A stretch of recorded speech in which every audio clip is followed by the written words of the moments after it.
baka hindi ito yung para sa akin, edi Oo. mag-Fredrin na lang ako, edi magsusuyo na lang ako, di ba? Tingnan mo pare, pagdating dito, ibang-iba yung yung buns. Oo nga, Bigla no? nagkaroon ng chip, bigla nagkaroon ng glue. 'Di ba? Sabi ng mga ibang bansa, ano meron dito? Bakit biglang Bakit biglang merong ganyan-ganyan? Wala ganun talaga Pero yung Malaysia naman, Freya, tsaka yung Zuchi ng kanilang tinanggal, respectively, para kay Teddy Vianya at tsaka para kay Sanji. So, I would say na eto balagbagan to, Pobius din, ang winning Dark Wave ni PHI Binoya noong season 17. Pero dahil dyan, binuksan nyo, wala nang paligoy-ligoy pa. Magpakito na tayo para sa Game 1. Malaysia, gusto ko lang sabihin kung hindi nyo kukunin at ibaban yung Fredrin, please. Kung hindi nyo ibaban yung Fredrin, please, tanggalin nyo. Kunin nyo na lang. Kunin nyo na lang pala. Kung hindi nyo ibabaan, kunin nyo na lang, please. Kasi hindi na pwedeng mapunta sa kami ni PHI ni Pumuseno yan, pre. Magkamukha na sila na yan. Hawig na nga sila niyan, pre. Kaya kailangan matahan ito ng Malaysia. Pero, wait! Okay.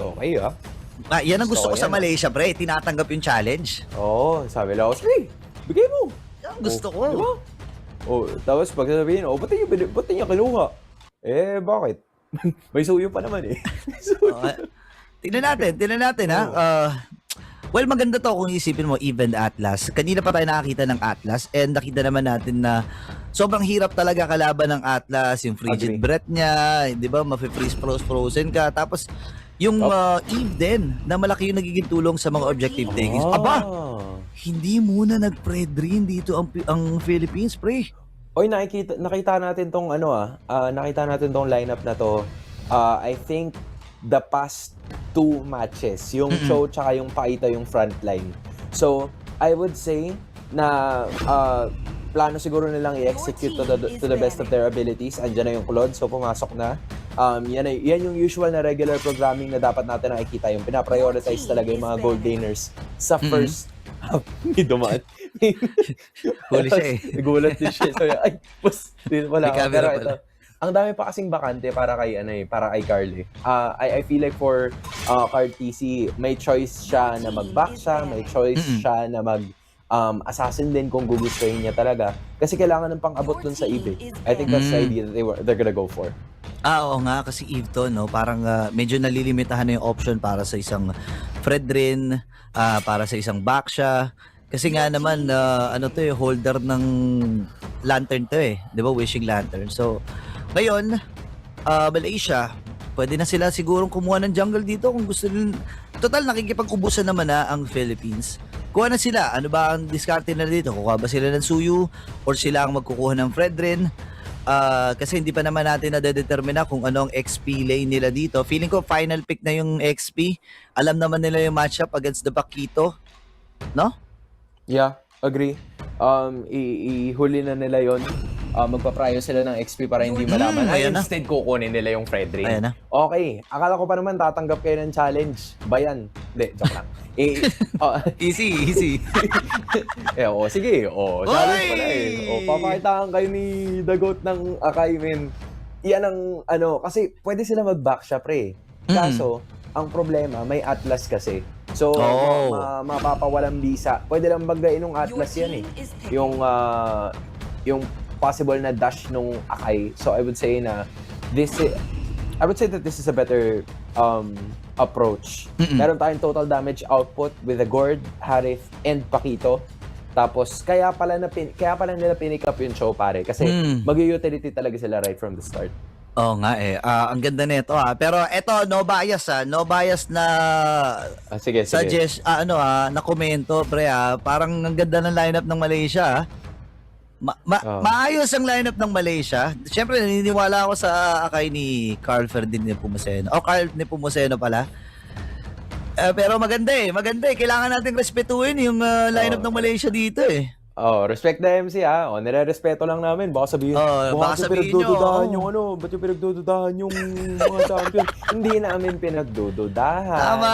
Respeto nga ni. Walang respeto yan, respeto. Kasi ang ganda ng lineup kahit papaano kung isipin mo, kompleto sila sa, kumbaga makinarya dito, may Claude din sila for the late game. Siyempre kapag objective taking, mahirap talaga labanan ng isang Akai. And wala rin silang way dito, no, kahit papano na mabully itong si Carl Fredrin Nepomuceno. Ganito na pala talaga yung bagong rotation, pre, no? Green muna. Oo, green muna. So, nakita natin yung ginawa ng Lau kanina, pre. Oo. Parang kapag naka-utility ka, kailangan ang kunin mo muna is yung green camp. Oo. Oo. Kumbaga, pag naka-assassin ka kasi medyo mas madali, medyo mas mabilis mo makakuha. Pero tinan mo, nasa river na sila agad. Mukhang may maglalatag na kagad ng buhay. And De La Cruz is gonna be committing that flicker. So, again, great way para sa Malaysia na umpisahan ng kanilang kampanya as Nepomuceno joins the party in the river. Tsaka isa sa mabilis na explanation dyan, kasi sabay-sabay na tumutubo yung purple. Dati kasi, may delay yung purple, orange, at saka yung mga green camps. Ngayon magkakasabay na silang tumutubo. Kaya nga si Carl, manggugulo na rin doon at naagaw pa nga ata niya yung Rakursa. Atras na muna, level 3 na rin naman itong si Nepomuceno. So, pag nakompleto niya itong tatlong farm na to, level 4, halos magli-level 5 siya. Oo, samantalang si Nazan ay level 2 pa rin kasi naagawan siya kanina nung maliit na rock ursa nga gaya nung nasabi mo. So, this can give them a significant advantage. Ayan na, level 4 na itong si Nepomuceno, level 3 naman itong si Nazan. Approaching 20 seconds tayo para sa pinakaunang pagong ng laban na to. Meanwhile, looking at the others, wala pa naman nagle-level 4. Pabico might come up next. Pero ang target niya ay itong ilog na to mismo. Yung Mystic Gush is gonna be essential for them moving forward. But Pabico, or should I say Binuya, is gonna be doing the same. Siya ang pupwesto para makakuha nitong green or gold coin for them to reach level 4. And there it is. Yeah, kuha niya nga yung XP crab na yon. Si Akif ay sisilip lang. Hindi pa level 4 si Nazan. Ngayon ay nag-level 4 na siya. Makikipagsabayan ata si Akif ay kanyang iipitin kasabay. Lumissing gosh! And first pala punta kang kay Fabico habang si Rasif ay nakapatay. Si Binuya ang kanyang nahuli pero yung pagong ay napunta sa Team Philippines. Uy, pare, na-japake ka. Na-japake ni Nepomuceno, akala yata. Kasi pumupwesto si Akif dun eh. Sabi ni Carl, anong ginagawa nito dito? Sige nga, natagang ko na. Tapos yun, sabi ni Chi, sige, pwede na yan, the GOAT. Laban na natin yan. First kill. But again, you gotta give props para dito kay Razif. Kasi 1v1 with the Great One yata yun. Medyo lumalim ng konti itong si Binuya. So, medyo kailangan ng trigger discipline para sa kanila sa ngayon. It's gonna be JP jumping again. Napakaganda ng sipa kasabi ni Mystic Gush at hindi magagamit ni Amar yung kanyang rear bird manipulation. Pre, walang nakakulong kahit sino mula sa Team Philippines. Uy, Nag-aabang na naman si JP. Pupuntahan niya itong si Nazan. Nepomuceno yung nag-aabang din. Habang si Teddy at si Ilton ay nagbabakpakan lang dun sa itaas. Si Akif ay level 3 pa rin naman. Retribution secured para dito kay Carl. si Carl nakakuha. Okay, iniipit nila din. Nagamit din yung precious shot habang heavy spin. Ako po, talagang spinning pretty lang dito si Nepomuceno. Pero si De La maabot Cruz na natin pare. siya. Trigger na gamit eh. Kasabay nung ultimate mula dito kay Akif. Napatay itong si Carl. Pero may bawi ata na pinaplano dito ang Team Philippines. Aray naman yung Mystic Gush. Kasabay ng projectile. Aray ko po, Pabico. Second kill na. Men, ano na yan, 2-0-1 na yan si Pabico So everything is looking good para kay Sanji. Yung willing si Nepomuceno na ialay yung kanyang sariling buhay kasi masyado maraming ultimates na nakomit para sa kanya. I think there was Akif committing the Fatal Links, tapos nandun din si Nazan somewhat using the Appraiser's Wrath initially, pero mababa lang naman yung cooldown nun. But that is what Philippines is looking forward to. Kasi yung mga ganong klase, kahit nasabihin natin na nag-delay ng bahagya yung itong si Carl TZ kasi nga namatay siya, naagawan niya naman ng orange objective itong si Nazan. So that's still a win analytically para sa Pilipinas. Yeah, tingnan natin kasi nakikipaghatakan na rin si Nazan. Dadali niya doon sa ibaba itong pagong. Soft reset na kanilang gagawin. Napasipa na rin si JP pero malayo ang kanyang nasipa. Si Omar nga iyon ay ibagsak ang precious shot. Pero nandito yung Mystic Gush. Yung manipulation naman. Uy, sa likod! Ay nabitawan pero naipit na yung dalawa. Magiging tatlo ba ata ang kill na makukuha dito ng Team Philippines. Habang si De La Cruz lang ang naging kapalit. Pinagsasapak na dito ng PHI Binuya na inspired at kukunin na nila ang pagong na ito. Grabe talaga ang suntok ng pag-ibig, pre. Oo, inspired kasi, Ang pre. tapak ng pag-ibig ay tunay. Tinan mo yung instant replay, pre. Nandun sa likod si Binuyo. Pak! As in, binanat-banatan niya yung dalawa eh. Nawala si Amar, nawala si Akif. Wala kagad yung magic damage. Tapos nagpa-Beyblade na lang itong si, finishing touch. Hindi pa pala niya ginagamit yung heavy spin. Sa dami nung nangyari, pre. Ang dami mga naganap doon. nakita naman natin. Lugi kasi kay Binuya, pre, dalawa yung spell eh. Naka-flicker na, naka-inspire pa eh. Pero iipiti na si Hilton dito, nakuha yung kill kagad doon sa gold laner from Malaysia. Si JP talagang napakatapang. Tingnan mo naman, tinatayuan lang yung Atlas na to. Tapos isang beses pa lang siya namamatay. So, again, medyo nalalaman mo na kumukulit na si Dad eh. Ito yung ito yung hindi mo nakakasanayan na galaw eh. Alam mo yung sobrang taas ng kumpiyansa ng Team Liquid Philippines, aka Team Sibol, kapag si Dad na ang kumukulit, pag si JP na ang kumukulit, pare. Usually, yan ang stabilizer, di ba? Yan ang nagpapakalma. But at this moment, tinan mo, nasa na naman siya. As in, binabahaya na niya yung gubat, yung pwesto ng Malaysian team, and they are leading 5, almost 6,000 in terms of gold. Men, yung show niya, ginagawa niyang Hilda dito, no? Parang, kasi minamaximize niya yung mga XP. Oh, ito, napakasakit ng knockout strike. May follow-up din kagad para kay Pabigo, Sansan Duo. Sumusubok lamang na kumuha ng kill. Pero sabi nila, okay, Carl, kailangan ka na ata namin dito sa party. Susubukan nilang basagin yung Torres sa bottom pero hindi sila magtatagumpay habang may mga komosyon na nangyayari sa gitna. Pero iiwasan muna nito kasi 13 seconds mabubuhay na rin naman yung pagong at pumipwesto na nga dito ang Team Philippines. And again, another realization is sa lahat ng team fights na nakita natin mula sa Pilipinas, wala pa si Bianya. wala pa si Teddy. Sobrang dami ng skills na binibitawan ng Malaysia. I could say the same thing for Hilton. Pero 0-1 siya ngayon dahil nga dun sa nawala sa kanya during one moment. Pero ito na si De La Cruz, gusto sana sumipa. That's not gonna happen. Pero magbaback away ang Malaysia. No contest whatsoever. May retry pa si Carl. Gusto niyang kunin yung purple ni Nazan.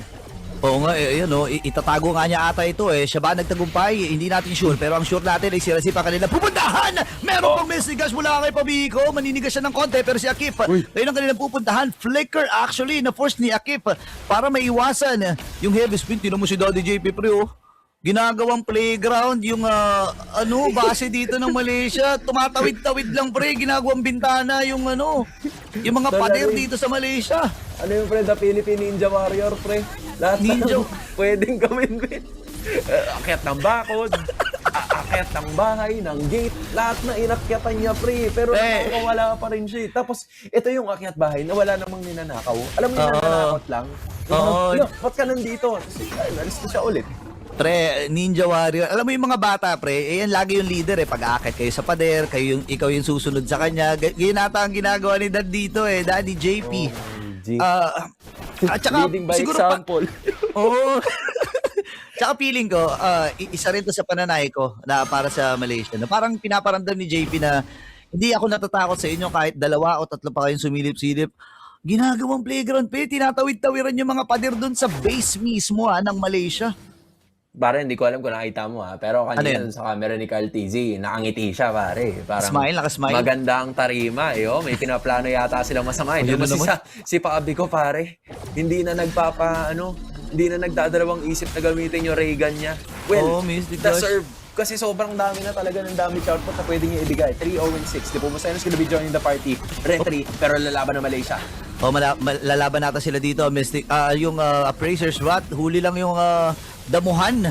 At walang tinamaan dito para sa Team Philippines. Nag-aabang sa gilid si Binuya, nakita niya si Akip.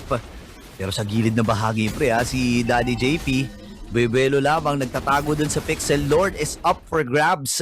At pwede actually silipin na muna ito na niya ni Pumuseno. Pre, si Teddy naglalaro mag-isa.